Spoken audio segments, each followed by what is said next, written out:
Para mostrar o comportamento gráfico da função polinomial de primeiro grau, eu vou usar o GeoGebra, que é uma ferramenta matemática que, entre outras coisas, faz a plotagem gráfica, tá? Então, eu insiro a função y é igual a 2 vezes x menos 1 e ele gera essa reta no plano cartesiano. Nota que, se eu pegar um ponto lá do gráfico que pertence à reta, o ponto A, 1, 1, então é um ponto que está sobre a reta, onde o x é 1 e o y é 1 também. Outro ponto, o ponto B, ó, quando o x é 2, o y é 3. Mais um ponto, ponto C, estou fazendo x igual a 0. Veja que quando x é igual a 0, no ponto C, a reta, que é o gráfico da função 2x menos 1, intercepta o eixo y. Então, ela interceptou o eixo y bem quando o y é igual a menos 1. Veja que o menos 1 ele é o coeficiente linear da nossa função, 2x menos 1. Então, essa vai ser uma característica do gráfico da função polinomial de grau 1. Sempre a reta vai interceptar o eixo y no coeficiente linear, no valor do b. Mais um ponto. Agora eu vou pegar um ponto D, que é o ponto onde a minha reta intercepta o eixo x. Veja que quando a reta intercepta o eixo x, o valor do y no ponto de interseção é 0. E o x, o valor que vai assumir o x, nós vamos chamar de raiz da função, que neste exemplo é 0,5. Então, 0,5 é o valor do x, para o qual o valor da função vai dar 0. Então, a gente chama de zero da função polinomial de grau 1, ou a raiz da função. Quando o x for 0,5, 2 vezes 0,5 menos 1 vai dar 0. Eu vou pegar outro exemplo agora, mas eu vou manter o mesmo plano cartesiano para a gente poder fazer a comparação, tá? Dos gráficos. Y igual a 2x mais 3.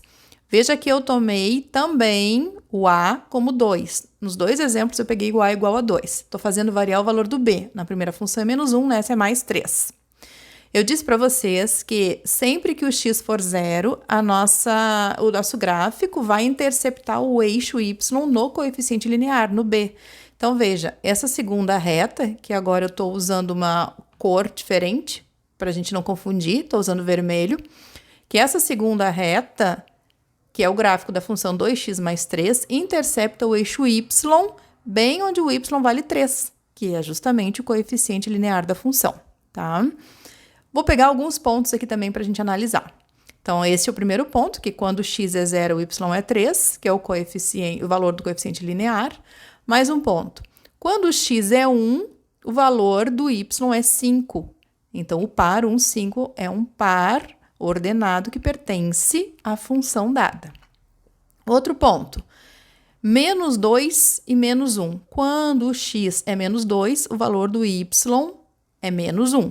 É um ponto, um par ordenado que pertence à função. Depois, onde é que nós temos a raiz da função? Lembrando que a raiz é bem o valor do x, onde o gráfico da função, a reta, vai interceptar o eixo x. Então, onde interceptou o eixo x, o y é 0. E neste exemplo, o valor do x é menos 1,5. Então, a raiz dessa função é menos 1,5, porque quando eu faço x menos 1,5, multiplico por 2 e somo 3, o y vai dar 0. Mais um exemplo. Y é igual a x mais 4. Agora eu mudei o valor do a, né? O a vale 1 e o b vale 4. O que significa que lá onde o gráfico interceptar o eixo y, o y tem que valer 4. Que é o que eu estou chamando de ponto B aqui na função, tá? O ponto A eu paro 1, 5, só para mostrar, né, que qualquer valor que tu dê para x e calcule o respectivo valor do y, este vai ter que ser um ponto que está sobre a reta que representa o gráfico da função. E a raiz? A raiz vai ser onde anula o valor da função, onde y é 0, ela intercepta o eixo x em menos 4. Menos 4 é a raiz dessa função. Agora eu vou tomar um outro exemplo fazendo o a oposto ao valor do a da função anterior. Então, na função anterior, nós tínhamos x mais 4. Nessa, eu tenho menos x mais 4. Então, eu fiz de propósito um negativo ali, o a é menos 1, Usei o mesmo valor do b para a gente ver, né, que independente da inclinação da nossa reta, se o b é 4, ambas as retas vão interceptar o eixo y no coeficiente linear. Se os coeficientes lineares são iguais, interceptam no mesmo ponto. Então, tem um ponto de interseção. Então, para menos x mais 4, notem que mudou a inclinação da minha reta.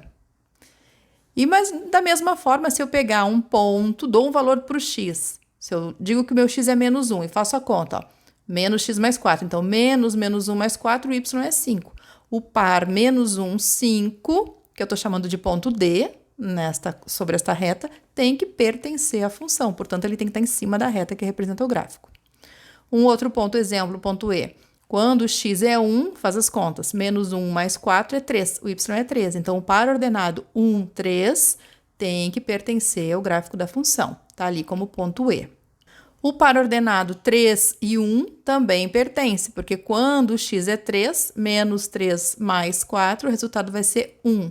Então, vai ser um ponto que pertence ao gráfico da função. Quando o x é 4, o y é 0. Vejam ali. Se o y é 0, o valor do x correspondente à raiz da função. Então, ali nós temos a raiz da função para x igual a 4. São infinitos pontos, tá? Sobre uma reta. Então, como o meu x pode variar em qualquer valor real, eu tenho infinitos pares ordenados, que se eu fizer a conta, conforme a lei da função e encontrar o valor de y, o par x, y tem que estar sobre a reta, que é o gráfico da função que tem a lei dada. Só para recapitular, nós temos aqui dois gráficos representando duas funções. Uma dessas funções, nós temos a característica de ser crescente e a outra decrescente, tá? Então, eu posso ter uma função de primeiro grau crescente e uma decrescente. Isso vai depender do coeficiente angular do valor do a. Quando o a é positivo, ela é crescente. Quando o a é negativo, ela é decrescente. O que acontece? Vamos pegar os exemplos da primeira ali, né? Os pontos, vamos pegar só 2 pontos para a gente ver, o ponto A e o ponto B da função f, que é x mais 4. Notem o x do ponto A. Eu chamei de 1 o x do ponto A e o y respectivo 5. No ponto B, eu chamei de 0 o ponto B e o y respectivo 4. Notem que quando o x é 0, o y é 4. Quando o x é 1, o y é 5. Então, de 0 para 1, eu aumentei o valor do x. E de 4 para 5, aumentou o valor do y também. Então, se eu aumento o valor do x e o valor da função aumenta também, a minha função é crescente. Já na função g, menos x mais 4, nós temos diferente. Vamos pegar o ponto D e o ponto E. Quando o x é menos 1, na função g, menos x mais 4, o valor do y é 5. Quando o x é 1 no ponto E, o valor do y é 3. Então, veja, eu aumentei o x de menos 1 para 1. E o y, de 5 para 3, diminuiu. Então, é isso que vai definir uma função decrescente. Se eu aumentar o valor do x e o respectivo valor do y, ao invés de aumentar, diminui, então a função é decrescente. Bom, aqui nós temos a função constante y igual a 3.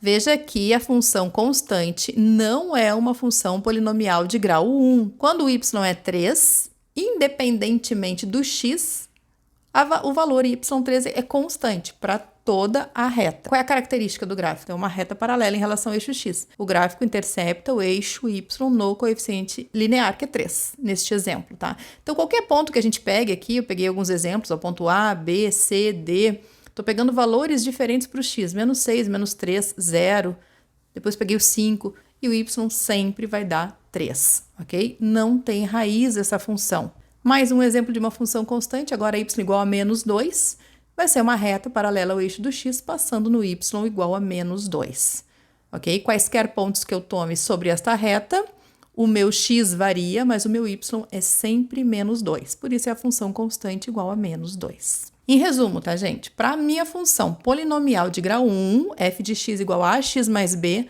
ou y igual a x mais b, sendo o a diferente de 0, nós temos algumas características. Primeira característica, o gráfico da função polinomial de grau 1 é uma reta que intercepta o eixo x e o eixo y. O valor do x no ponto de intersecção com o eixo x é o que nós chamamos de raiz da função polinomial de grau 1. O valor do y no ponto de interseção com o eixo y é o próprio coeficiente linear da função. Se o coeficiente angular é positivo, a função é crescente. Se o coeficiente angular é negativo, a função é decrescente. E tanto o domínio quanto a imagem da função polinomial de grau 1 é o conjunto dos números reais. Se vocês quiserem fazer o gráfico da função polinomial de grau 1, basta que vocês atribuam 2 valores para o x, encontrem os y respectivos, marquem os 2 pontos no plano, peguem a régua e tracem uma reta infinita passando por esses 2 pontos. É isso aí, ficamos por aqui. Até o próximo vídeo.